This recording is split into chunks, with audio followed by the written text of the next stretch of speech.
जय दादा श्री परशुराम जी। आप देख रहे हैं श्री परशुराम सेना पटियाला सनातन धर्म यूट्यूब चैनल को।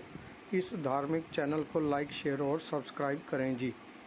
पेश है नरोला कॉलोनी नज़दीक बुढ़ा दल स्कूल श्री महाशिव पुराण की कथा, जो कि श्री अभिषेक पांडे जी द्वारा शुरू करवाई गई।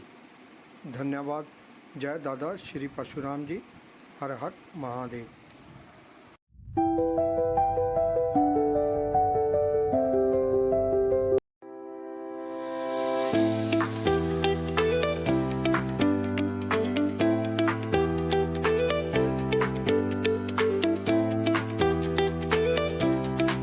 ये है पुरी का बेड़ी हनुमान मंदिर, जहां भगवान हनुमान आज भी सोने की जंजीरों में बंधे हैं।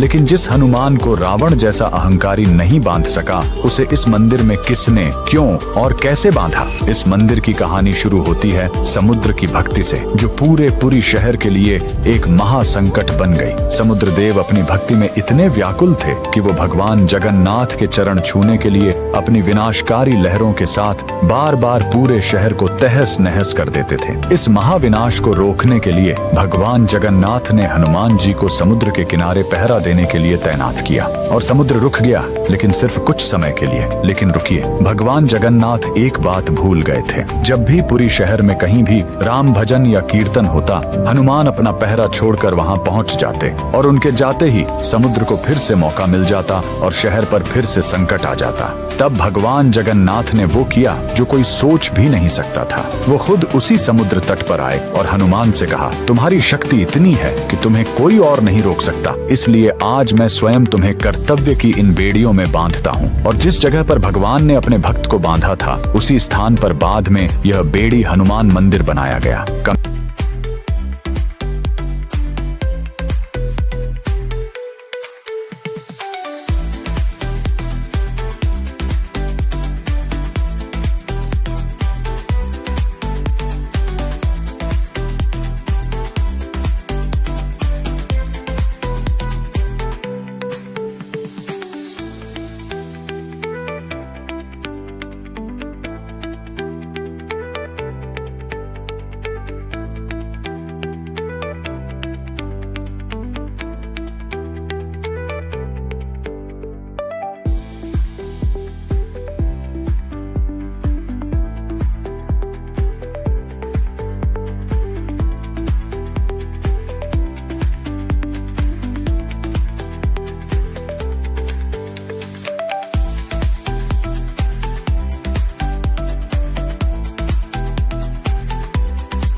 शाबाश, खड़े होकर मंगाओ भगवान। चलिए हरि ओम।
पर इस कॉलोनी में यहाँ के लोग बड़े शिव भक्त हैं।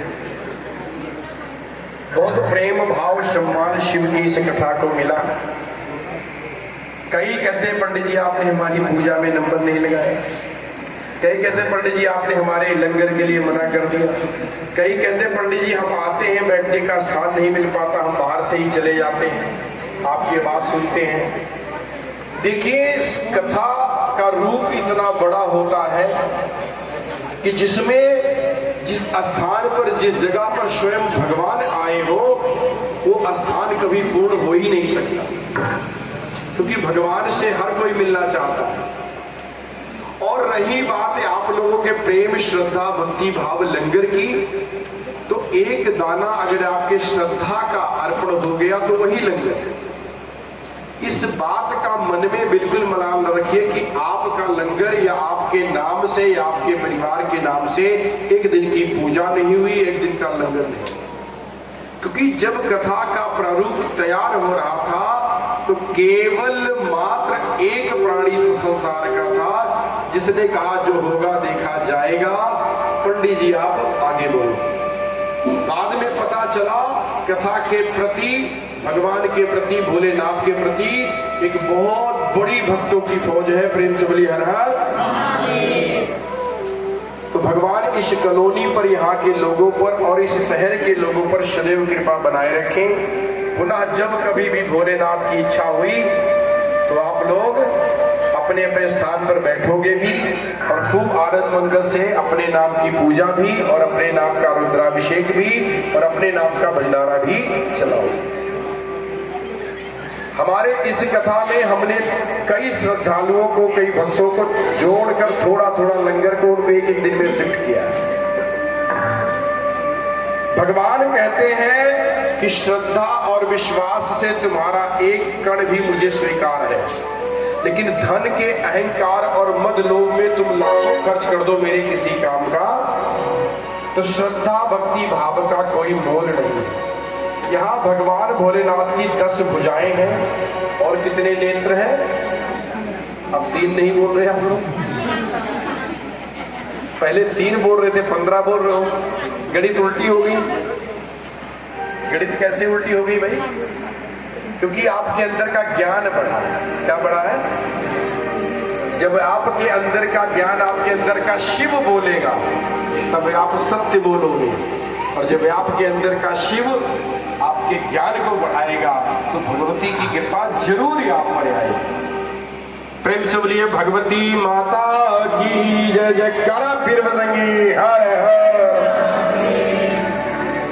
इसके बाद भगवान का एक रूप आता है ईशान। ईशान रूप में भगवान ने 3 चीजों को धारण किया है। पहले में भगवान ने मुकुट धारण किया है, दूसरे में भगवान ने मंडित किया है, तीसरे में मस्तक है। इसलिए जब आपका घर बनता है, आपके घर में 2 चीजें स्थापित जरूरी होती है। एक ईशान कोण का मंदिर हो, और ईशान कोण पे यदि आपकी रसोई हो तो जीवन में कभी अन्नपूर्त धन लक्ष्मी की कमी नहीं है। लेकिन अगर आपके भवन में ऐसी व्यवस्था ना हो तो इसकी 3 दिशाएं भगवान ने बताई हैं, जो तीनों ही भोलेनाथ ने धारण की है। आपने देखा है 99% भोलेनाथ की जटाएं लिपटी हुई हैं और उसमें गंगा जी विद्यमान है, ठीक। लेकिन भगवान भोलेनाथ ने मुकुट को भी धारण किया है। किसको धारण किया है? और मुकुट कहाँ किया है? मणित होकर। मणित मतलब जो मन को मथ कर एक तत्व से मिला दे, वो मणित। हीरा सोने चांदी मणित नहीं, जो आपके मन को मथ कर, जैसे मथानी में आप दही से मथानी मथते हो तो क्रीम बाहर आती है, वैसे ही भोलेनाथ ने मणित को धारण किया।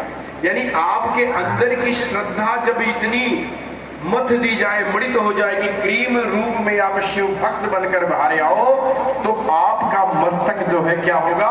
तेजवान होगा, यशमान होगा, कीर्तिमान होगा। ऐसा उस व्यक्ति के अंदर क्या है जिसके पीछे लाखों हाथ उठकर तालियां बजाती हैं? फॉर एग्जाम्पल मोदी जी ले लो, योगी जी ले लो, आजकल भगवंत मान भी टूटा होगी, ताली तो खूब बज रही है। अब वोट मिले ना मिले लेकिन ताली मिल रही है। ऐसा इनके अंदर क्या है जिसके पीछे लाखों हाथ उठकर तालियां बजाती हैं, और ऐसा आप में भगवान ने कौन सा स्क्रू यंत्र डालना भूल गए जो आपको कोई जानता ही नहीं। शहरों की विडंबना देखिए कि एक फ्लैट में रहने वाले अड़ोसी पड़ोसी को नहीं जानते करता क्या है, कब आता, कहां जाता, क्या नाम है, कुछ नहीं।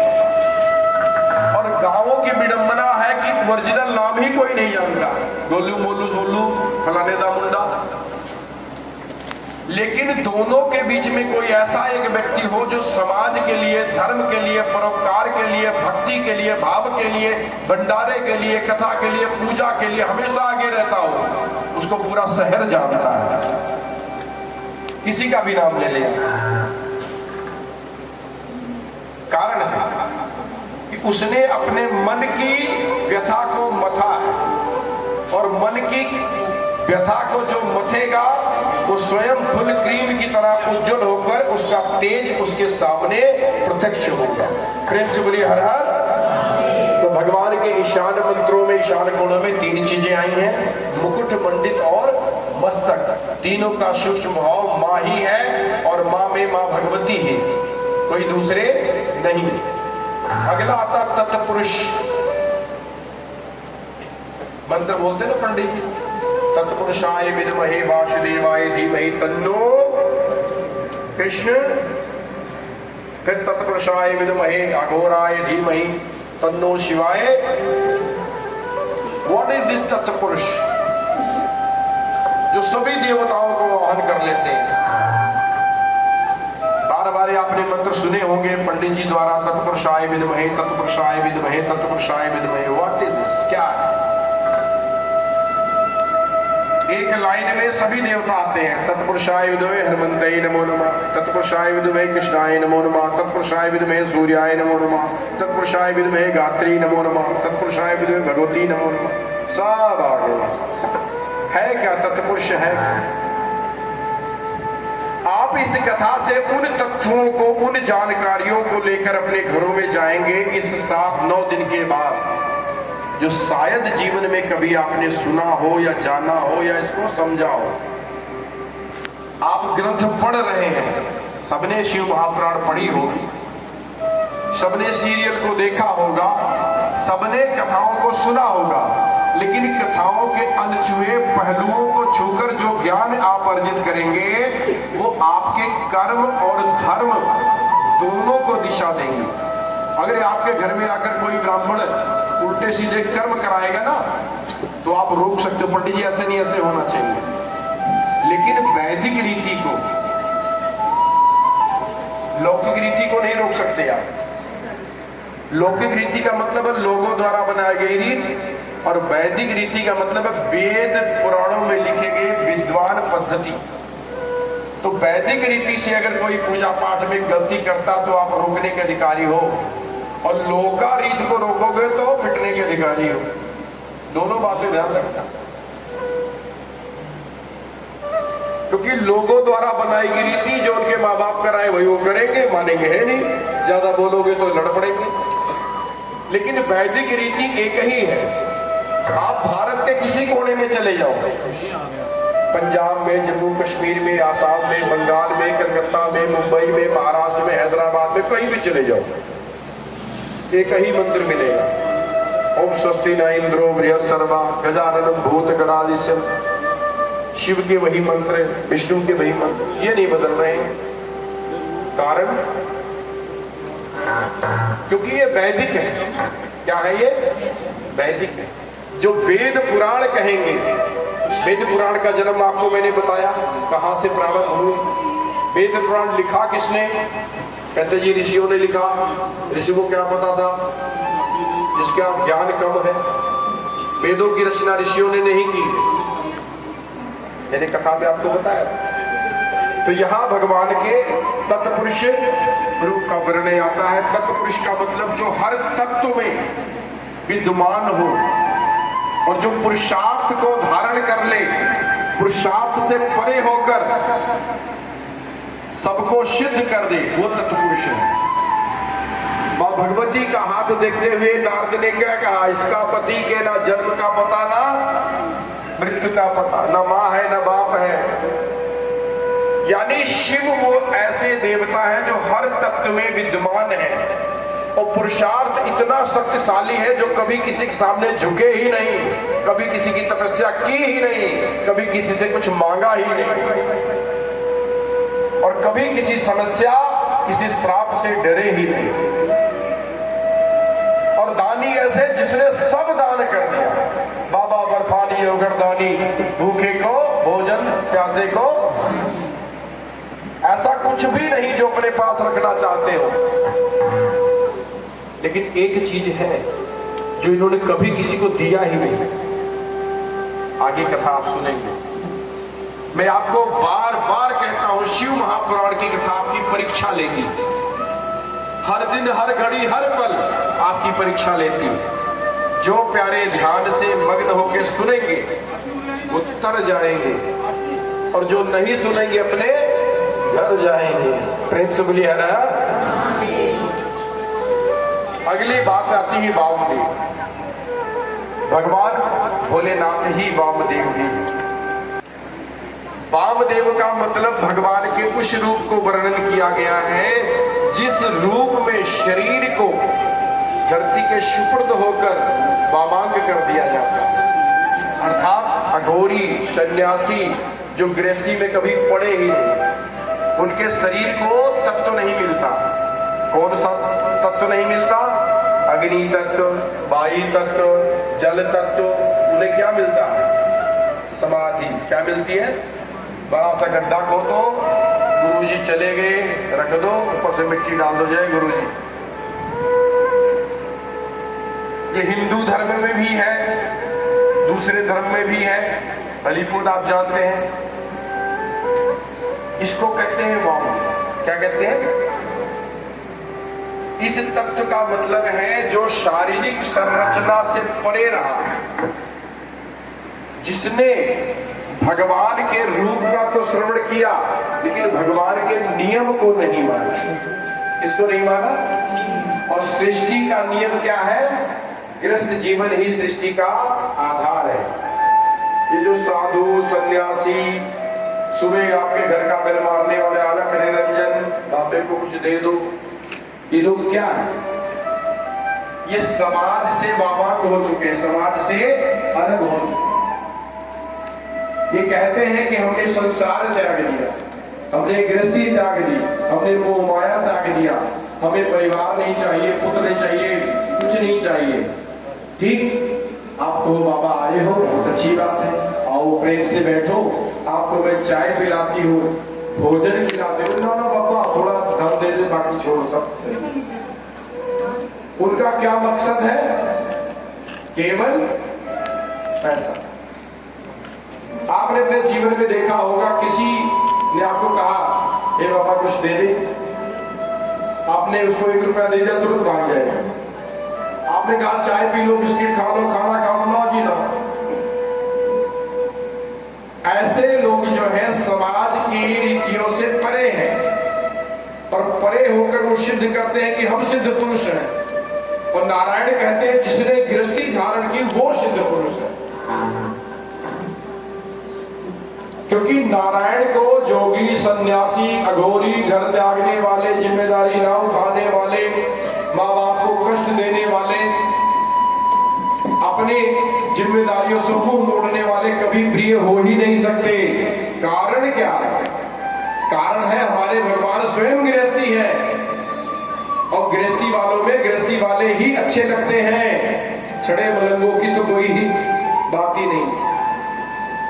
भगवान भोलेनाथ का परिवार देखें तो भगवान पोते वाले हैं, प्रपोत्र वाले भी हैं, शादीशुदा भी हैं, बहुएं भी हैं, पोते भी हैं। नारायण के परिवार को देखें आप तो नारायण भगवान शादीशुदा है, सृष्टि के मालिक हैं, हमारे अन्नदाता हैं, उनके भी पुत्र नारद जी हैं। ब्रह्मा को देखें, उनकी पुत्रियां भी हैं, पत्नी भी है, सब हैं। कोई देवता बता दो जिसने ब्रह्मचर्य में रहा हो। सबने सृष्टि के नियम को धारण किया। कथा के वामांग रूप में भी भगवान कहते हैं कि आपको जो जिम्मेदारी देकर, रिस्पॉन्सिबिलिटी देकर धरती पर भेजा गया है, वो आपको निभानी है। और आप अपनी जिम्मेदारियों में निभाएंगे तो वामांग रूप से ही भगवान आपके अंग संग सदैव विद्यमान रहेंगे। बेटे के स्कूल की फीस नहीं भरी, घर में राशन नहीं भरा, अलख निरंजन जगाने चल दिए, अपनी जिम्मेदारी नहीं निभाई, तो भगवान कहते हैं तेरे जन्म में ही खोट है, तुझे मैंने पैदा ही क्यों किया। और घर की नारियों के लिए भगवान कहते हैं तूने शक्ति धारण किया है, और शक्ति में अगर तेरे प्रेम नहीं रहा तो तेरा जीवन ही व्यर्थ है। प्रेम के कई भाव हैं, जिस प्रेम जिस भाव से आप जिसको जैसा चाहो आपको ऐसा मिल जाता है। अगर आपने नफरत को ही अपनी पहचान बना ली तो आपकी वही पहचान बन जाएगी। जहां कहीं नाम आएगा और फलाने तो ऐसे रहने दे। आप अपने घरों में जब शादी ब्याह करते हो तो बच्चों के कार्ड जो ब्याह के छपते उस पर लिख दो श्रीमान श्रीमती और प्रेम से दे आते हो। क्या कभी किसी ने शमशान घाट में मुर्दे जलाने वाले उस व्यक्ति को भी कार्ड दिया, प्रभु मेरे घर में शादी तुम भी आ जाना? कोई लेके आया आज तक? या कोई किसी गली मोहल्ले में सरकार का जल्लाद रह रहा हो, उसको कार्ड दिया जल्लाद जी आप भी आना। और अगर गलती से दे भी आए तो क्या परिचय कराओगे? ये हमारे जल्लाद साहब हैं, लोगों को फांसी देते हैं, ये परिचय कराओगे? भगवान कहते हैं सात्विक बनो, व्यक्तित्व बनो।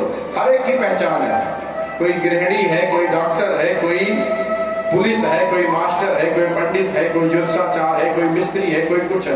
हर एक की पहचान है, हर एक की व्यवस्था है। ये वामांग व्यवस्था कहलाती है। आपकी कर्म ही आपका पहचान बने। आप जिस कर्म में रहोगे वही आपका पहचान बन जाएगा। बिना वर्दी के पुलिस वाले पहचाने नहीं जाते, बिना काले कोट के वकील जाने नहीं जाते, बिना सफेद कोट के डॉक्टर माने नहीं जाते, बिना टीका चंदन के पंडित को प्रणाम नहीं करते। तो पहचान क्या है आपकी? जो आपको आपके ईश्वर के साथ रखे वो आपकी पहचान है। प्रेम से बोलिए हर हर।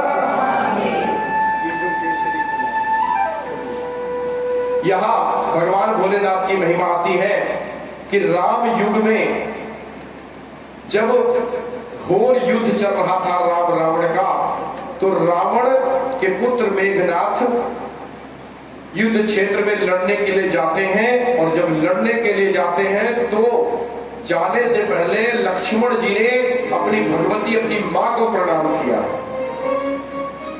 और मां भगवती कौन थी? माता सीता। यानी मानसिक भाव से लक्ष्मण ने सीता को प्रणाम किया कि ऐ मां, मैं तेरा पुत्र हूं जो तुम्हें प्राप्त करने के लिए इस युद्ध क्षेत्र में आ रहा हूं। और दार्शनिक भाव से भगवान राम को प्रणाम करके लक्ष्मण युद्ध क्षेत्र में जाते हैं। इधर रावण को जब पता चला कि आज सेना का सेना नायक लक्ष्मण होगा तो रावण की चिंताएं बढ़ गई। शिव महापुराण कहती है कि रावण को उस रात नींद नहीं आई, लंका में व्याकुल होकर लंकापति घूमता रहा। मंदोदरी ने पूछा लंकापति आप इतने व्याकुल क्यों हो? लंकापति ने कहा कि कल युद्ध का नायक लक्ष्मण आ रहा है। बोले लक्ष्मण से क्यों डरते हो? शेषनाग का अवतारी ऐसा कोई शक्तिशाली भी कोई बलशाली नहीं। बोले नहीं, मेघनाथ ने ब्रह्म की उपासना की है और मेघनाथ को जीतने वाला इस संसार में कोई नहीं। मेघनाथ अतुलित बलधाम, यानी मेघनाथ को जीतने वाला संसार में कोई था ही नहीं। ऐसा तेजवान पुत्र था ब्राह्मण रावण का मेघनाथ। बोले तो डर किस बात का?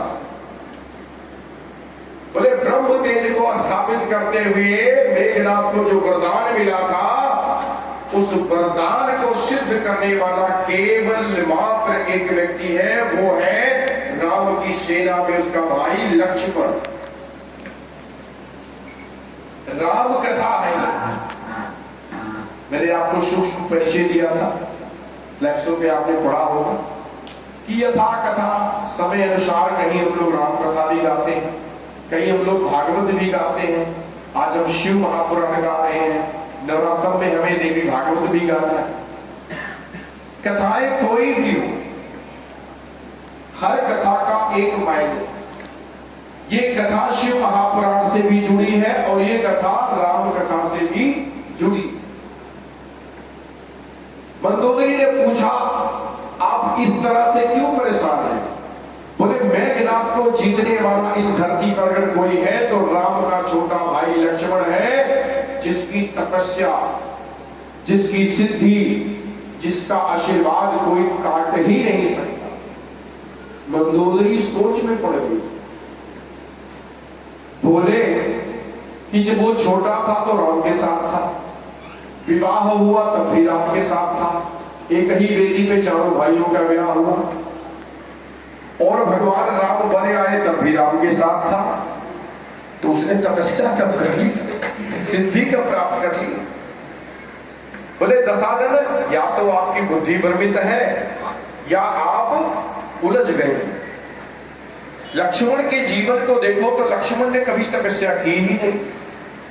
लक्ष्मण बचपन से ही राम के साथ है, विवाह भी साथ हुआ, गुरु की शिक्षा भी साथ ली है, और बने आए तब भी साथ है। तपस्या करते। रावण ने कहा कि लक्ष्मण की तपस्या है कि 14 वर्ष वनवास के समय लक्ष्मण कभी सोए।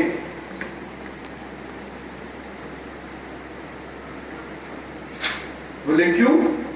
क्योंकि लक्ष्मण श्री राम के रक्षक, यानी बॉडीगार्ड आपकी भाषा में कहें, रक्षक के रूप में, पहरी के रूप में रामचरण की सेवा कर रहे थे। बोल, इससे क्या होगा? नहीं सोए तो ना सोए, जंगल था, गुड नाइट नहीं लगा होगा, बच्चा लड़ रहे होंगे, ऐसे ही है, ऐसा नहीं है। भगवान शंकर की तपस्या को रावण ने जब किया तो रावण को भगवान शंकर ने कहा, ऐ रावण सावधान, मैं तेरे बस में हूं, क्योंकि तूने 10 सिरों का दान दिया है, मैं तेरा इष्ट हूं, लेकिन नारायण की शक्तियों से सावधान रहना। नारायण तुझे कभी भी माफ नहीं करे। रावण ने पलटकर भोलेनाथ का जवाब दिया था कि ऐ भोलेनाथ, तुझसे पहले मैंने नारायण की ही तपस्या की है, और यह सत्य है। रावण ने प्रारब्ध में भगवान शिव नारायण का ही तपस्या किया है, और कई वर्षों तक, युगांतर तक लोग बताते हैं कि रावण ने बचपन में गुरु शुक्राचार्य के कहने पर नारायण की तपस्या प्रारंभ की, और कई वर्ष बीतने के बाद जब नारायण प्रसन्न नहीं हुए तब दैत्य गुरु शुक्राचार्य ने कहा कि रावण परम तेजरीय है, इसके तेज को राक्षस कुल की रक्षा के लिए अवतरण किया गया है। रावण किसका पुत्र था, बता सकते हैं आप? आगे कथा आ रही, विश्वा, आगे उनकी भी कथा है। शुक्राचार्य ने रावण की बुद्धि को भ्रमित कर दिया, बोला हरि को छोड़, हरि को भज। मैंने सुना था, हरि गए हरि के पास, हरि बैठे हरि के पास। दैत्य गुरु शुक्राचार्य ने कहा हरि को छोड़, हरि को भज। बोले महाराज ये क्या? बोले जिसको तू भज रहा है इसके भी आगे ऊपर है, सुप्रीम पावर के पास अर्जी लगा, इससे कुछ नहीं होता। शुक्राचार्य के कहने पर विष्णु की उपासना त्याग कर शंकर जी से सिद्धि और वरदान पाकर सबसे पहले रावण लंका नहीं गया, रावण अपने नाना के घर नहीं गया, रावण अपने गुरु के घर नहीं गया, रावण सीधे गया वैकुंठ। श्रीमन्नारायण भगवान की। और वैकुंठ के द्वार पर ही रावण ने राम को ललकार दिया, भगवान विष्णु को ललकार दिया।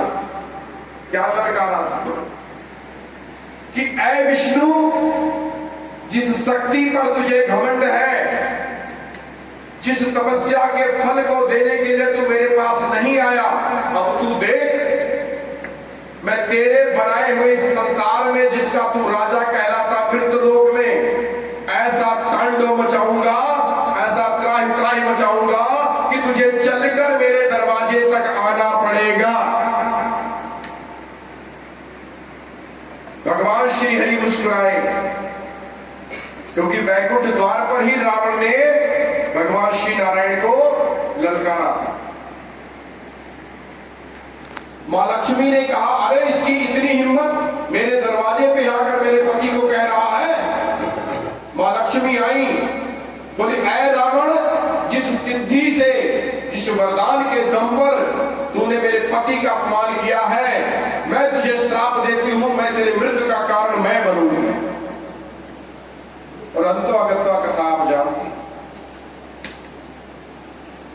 आज रावण भोलेनाथ के इस कथन से चिंतित था। रावण को किसी का डर नहीं था। रावण को भगवान भोलेनाथ के इस कथन से चिंतित था कि रावण को भगवान ने कहा था कि श्रीमन नारायण से सावधान रहना, उनकी शक्तियां व्यर्थ नहीं जाएंगी। मंदोदरी से कहते हैं कि सेना नायक लक्ष्मण आ रहा, जो मेघनाथ से लड़ेगा और मेघनाथ को मृत्यु प्राप्त हो, क्योंकि रावण भविष्य वक्ता भी है, रावण ज्योतिषाचार्य भी है। रावण ने अपना मृत्यु देखा है, रावण ने अपनी हार देखी है, रावण ने राम को विजयी भव होने का आशीर्वाद दिया है। रावण जो कभी किसी से नहीं डरा, एक तिनके से डरा है।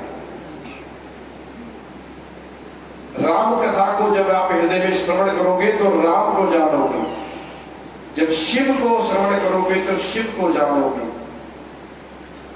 आज रावण की बात का, भगवान भोलेनाथ की बात रावण को याद है। मंदोदरी ने कहा, उसकी तपस्या क्या?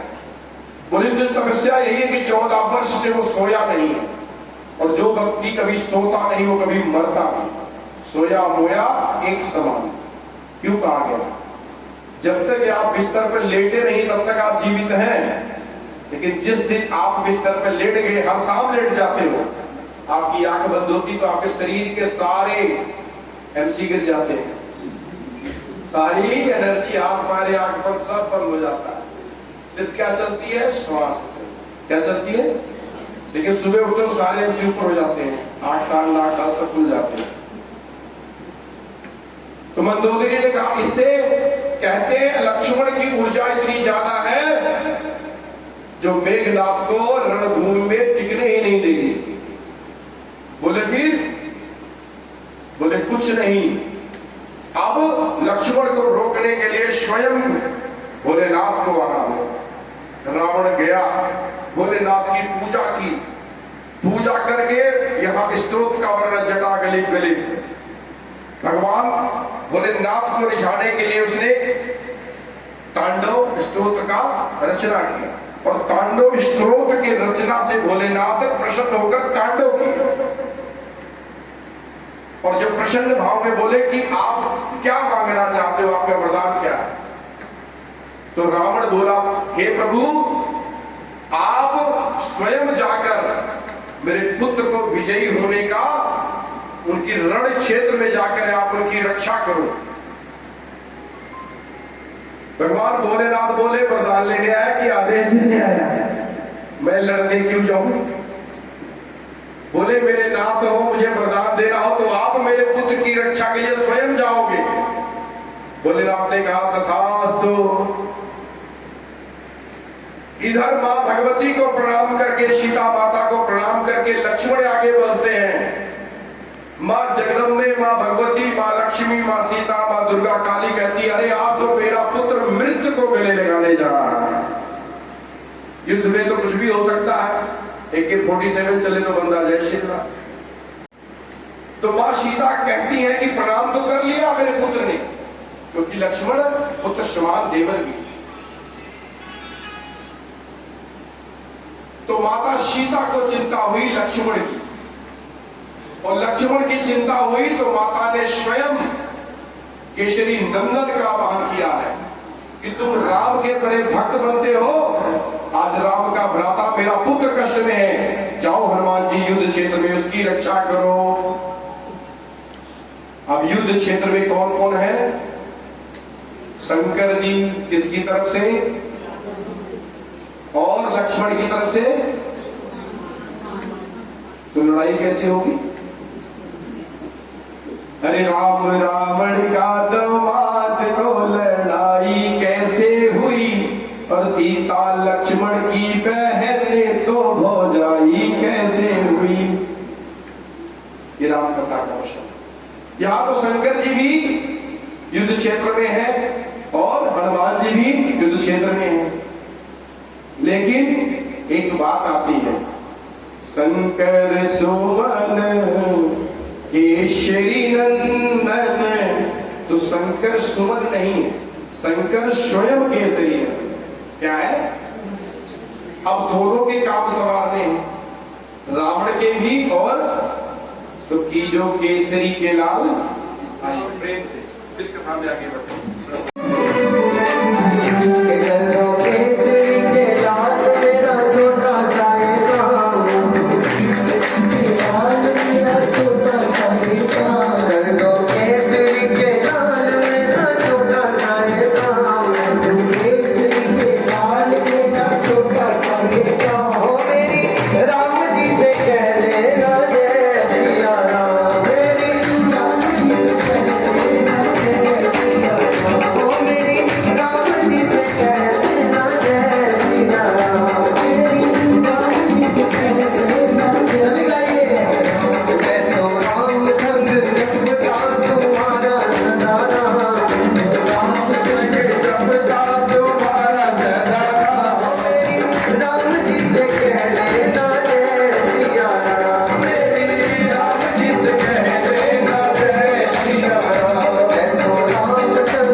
और मांगते हो, 1 लाख रुपया लेते हो, 51,000 रुपये से नीचे आप बात नहीं करते। इसी बात का कथा में हुआ था। मैंने कहा बिल्कुल सही, गलत। हम भगवान का गुणगान करने आए, हम पैसे के लिए नहीं है। आपको कथा सुनिए, आप मात्र 2100 रुपये में कथा सुन सकते हैं पूरे पुराण की। 2100 रुपये में कथा कैसे सुनो? आप अपने गली मोहल्ले के 25 लोग इकट्ठे हो जाओ, 2100 की पर्ची कटा दो, 50,000 हो गया, सारी व्यवस्थाएं चल जाएगी। साउंड भी आएगा, संगीत वाले भी आएंगे, पूजा का सामान भी आएगा और कथा भी हो जाएगी।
मैं पनीर हूँ रे, मुझे पहले गैस पे जला। अगर प्लास्टिक जैसा पिघलू ना तो मत खाना मुझे। नकली हूँ मैं, तेरा लिवर खराब कर दूंगा रे। अपुन चाय पत्ती है रे, मुझे ठंडे पानी में डाल। अगर तुरंत रंग निकल गया ना तो समझ नकली हूँ। मत पीना, नुकसान करूंगा रे।